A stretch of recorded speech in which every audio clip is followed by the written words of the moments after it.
خب دوستان، پروتئین ها در بدن ما نقش های بسیار زیادی رو بر عهده دارن. از نقش آنزیمی گرفته، نقش حفاظتی که شما حالا در ادامه خواهید خوند، اینترفرون ها، ایمونوگلوبولین ها، نقش ساختاری مثلا کلاژن و الاستین، اینها مثل سیمانن، نقش ساختاری دارن. نقش های دیگه مثلا مثل انتقال، هموگلوبین رو در ادامه خواهیم خوند که میاد اکسیژن رو در بدن شما منتقل میکنه، یا ترانسفرین رو میخونید که این میاد آهن رو منتقل میکنه. به هر حال پروتئین ها خیلی نقش‌های متنوعی دارن که اگر ما فقط به نقش‌های اینها بپردازیم باید یک جلسه کامل رو برای این بخش بذاریم. ما فقط این رو گفتیم که شما اهمیت این رو بدونید که پروتئین ها چقدر مهم هستند در بدن یکایک شما.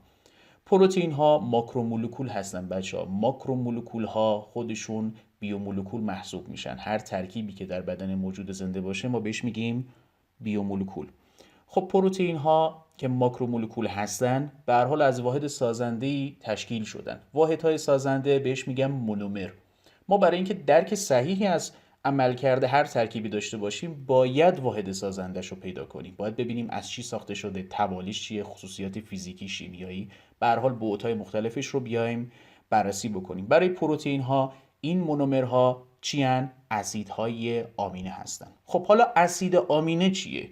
بچه ها اسید آمینه یک ترکیبیه که هم اسید هم آمینه، یعنی هم خاصیت اسیدی داره هم خاصیت بازی داره. خب برای اینکه ما اینو بهتر متوجه بشیم باید با فانکشنال گروپ ها آشنا بشیم یا گروه های عاملی. بچه ها گروه های عاملی دقیقاً مثل آدرس میمونن. شما هر فرهنگ و تمدنی رو با یک شاخصه اصلی میشناسید.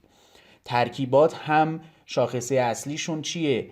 فانکشنال گروپ ها هستن، گروه های عاملی هستن. اینو بدونید که هر ترکیبی اگر COOH بهش چسبید اسیده.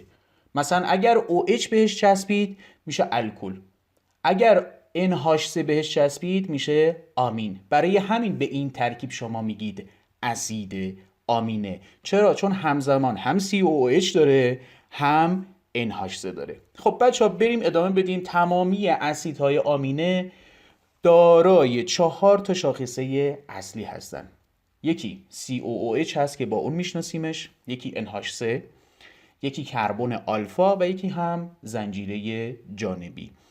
کربن آلفا، اینو توجه کنید بچه ها در ادامه به خاطر نامگذاری این خیلی مهم هستش. ببینید تو 3 بخش اول همشون مشترکن، یعنی هم توی COOH، NH3 و کربن آلفا. تنها چیزی که اسیدهای آمینه توش اختلاف دارن همین زنجیره جانبی R هستش. این R میتونه یک هیدروژن باشه، میتونه یک ترکیب خیلی بزرگ باشه. اسید آمینه ها به روش های خیلی مختلفی طبقه بندی میشن به لحاظ پروتئینی، غیر پروتئینی، یعنی حضور اینها در پروتئین، یا قطبی و غیر قطبی که در جزوه ها و رفرنس ها ممکنه دیده باشید. ادبیات دیگری که برای اینها به کار میره هیدروفوبیک و یا هیدروفیلیک هست. از منظر دیگه مثلا ضروری، غیر ضروری ممکنه طبقه بندی بشن، یا زنجیره جانبی که در ادامه بهش میرسیم. بحث اولی که میخوایم در موردش صحبت بکنیم اسید آمینه های پروتئینی هست. خب خیلی ساده است. اسید آمینی که توی ساختار پروتئین ها نباشه این خب بهش میگیم غیر پروتئینی. حالا چرا ما این طبقه بندی رو مطرح کردیم؟ چون بچه‌ها نگاه کنید ما نزدیک 500 تا اسید آمینه و حتی الان بیشتر در طبیعت وجود داره. خب اینا تو ساختار الزاما همشون تو ساختار پروتئین ها قرار نمیگیرن. شما هزاران پروتئین در بدن دارید که همه این پروتئین ها از چند تعداد محدودی از اسیدهای آمینه تشکیل شدن که ما الان بهشون میرسیم که اینها بهش میگن اسید آمینه های پروتئینی. اسید آمینه های پروتئینی بچه‌ها 2 دسته هستن، یا استانداردن یا مشتق شده هستن. اسید آمینه های استاندارد رو ممکنه با عبارت اصلی هم شنیده باشید. این اسیدهای آمینه دارای کد ژنتیکی هستن، کدونن، خب که اینها بعداً رونویسی و ترجمه میشن و پروتئین رو میسازن. دسته دیگر که ما بهش میگیم دسته مشتق شده یا فرعی، اینها کدون ژنتیکی ندارن بلکه ماحصل تغییرات آنزیمی هستن که بر روی همین اسید آمینه های استاندارد اعمال شده. مثلا یه اسید آمینه استاندارد ممکنه که یه OH بهش چسبیده شده باشه، یک چه میدونم فسفر چسبیده باشه و شده باشه یک اسید آمینه فرعی که این اسید آمینه فرعی در ساختار پروتئین قرار گرفته. و چرا این تغییرات روش اعمال شده؟ برای اینکه یک ویژگی جدیدی بهش ببخشه. ما در بیولوژی هیچ تغییری رو نمیتونیم پیدا بکنیم که بدون هدف باشه. اسید آمینه های استاندارد بچه ها تعدادشون 22 تا هستش، اما شما فعلا بنویسید 20 به اضافه 2. چرا؟ در ادامه کامل متوجه خواهید شد. خب بچه ها اسید آمینه های استاندارد دارای چند تا ویژگی مشترک هستن که ما در ادامه میایم اینا رو بررسی میکنیم. اولین ویژگی مشترکی که اینها دارن آلفا آمینو اسیدن. آلفا آمینو اسید یعنی چی؟ خب بچه ها به این شکل نگاه بکنید. توی نامگذاری همیشه اینو بدون، گروه عاملی اصلی شماره 1 میگیره. مثلا توی اسید آمینه COOH اصلیه، اون کربن شماره 1 میگیره. کربنی که به اون بچسبه میشه آلفا، کربنی که به آلفا بچسبه میشه بتا، کربنی که به بتا بچسبه میشه گاما و ادامه، که در ادامه تدریس من اینو بهتون یاد میدم. پس این اسم آلفا از کجا اومده؟ نامگذاریه. اولین کربنی که به گروه عاملی اصلی بچسبه بهش میگیم آلفا، مثل شماره 1 2 3. این برای یک نامگذاریه. خب پس آلفا آمین از کجا اومد؟ یعنی آمینی که به کربن آلفا چسبیده ما بهش میگیم آمین آلفا، آلفا آمین. پس این ویژگی اولشه. ویژگی دومی که اسید آمینه های استاندارد دارن اینه که میگه آقا حداقل یک کربن کایرال دارن، به جز گلایسین که در ادامه بهش میرسیم. فقط گلایسینه که کربن کایرال نداره، وگرنه همشون کربن کایرال دارن. حالا کربن کایرال چیه؟ کربن کایرال یا اصطلاح بعدی که به هر حال توی منابع شاید بخونید کربن نامتقارنه. بچه‌ها خیلی کنکوری اگر من بخوام اینو بهتون بگم اینه که یک کربنی که خب میدونید که کربن به 4 تا استخلاف میتونه متصل بشه. ما به ترکیبی میگیم کایرال که این 4 تا استخلاف مثل هم نباشن، ترکیبای متفاوت باشن. الان این اسید آمینه رو نگاه بکنید، یکیش هیدروژنه، درسته؟ یکیش آره، یکیش COO، یکیش NH3. الان اینا مثل هم نیستن، پس این کربن بهش میگن کربن کایرال. حالا چرا گلایسین کایرال نیست؟ چون اون آرش هم اچه، 2 تا اچ شد، پس این دیگه کایرال نیست. بچه ها این نکته‌ای که الان بهتون میگم توی جزوه اضافه کنید.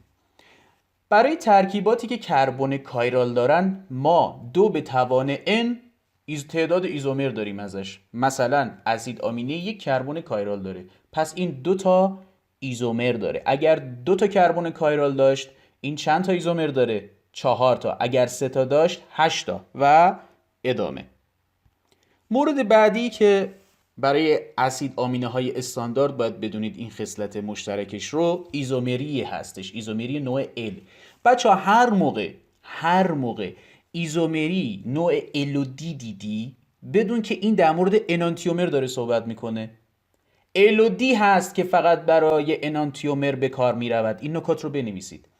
اما هر موقع R و SDD در ادامه تدریس ها بهش میرسیم، R و SDD بدون داره در مورد دیاسترومر صحبت میکنه. اینو توی جزوه اضافه کنید که L میشه سمت چپ، D میشه سمت راست. الان بهش میرسیم. الان این شکل رو نگاه بکنید بچه ها.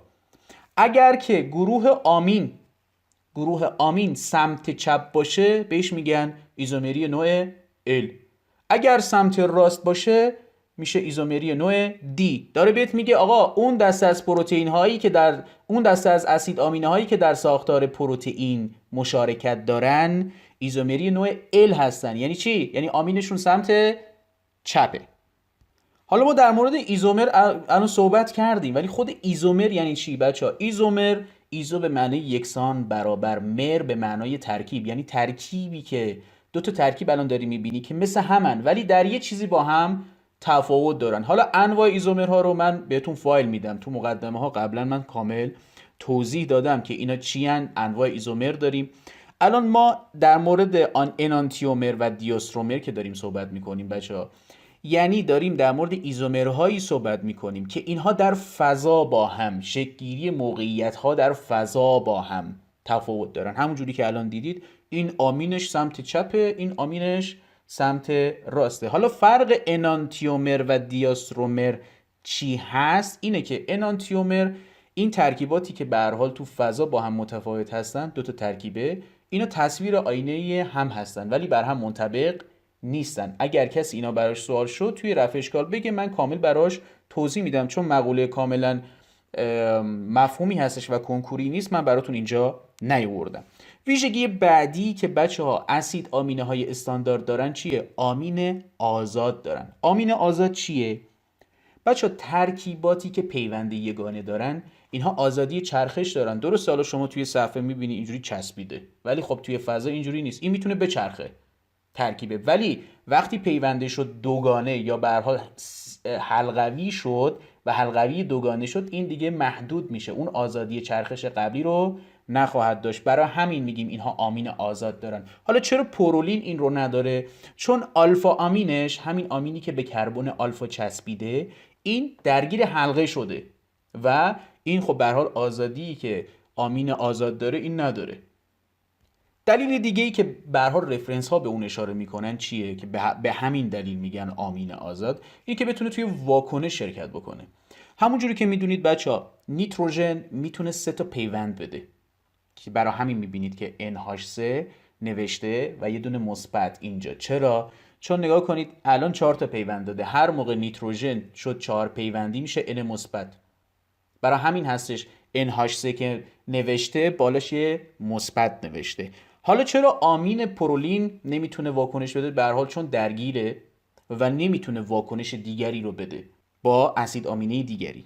خب اسید آمینه های استاندارد رو ما اگر بیایم بر اساس زنجیره جانبی طبقه بندی بکنیم، به هر حال ما باید یک نظم و انضباطی بین این اسید آمینه‌ای که در پروتئین شرکت کردن رو بدیم به هر حال برای شناسایی، برای فهم دقیق و بهتر اونها. اینا اومدن بر اساس ماهیت این زنجیره جانبی اینا رو طبقه بندی کردن، 5 تا دسته شناسایی شده. غیر قطبی آلیفاتیک، آروماتیک، بازی، اسیدی، قطبی بدون بار که تک تک ما میایم اینها رو بررسی میکنیم. آکادمی 0 تا 100 آموزشگاهی برای همه.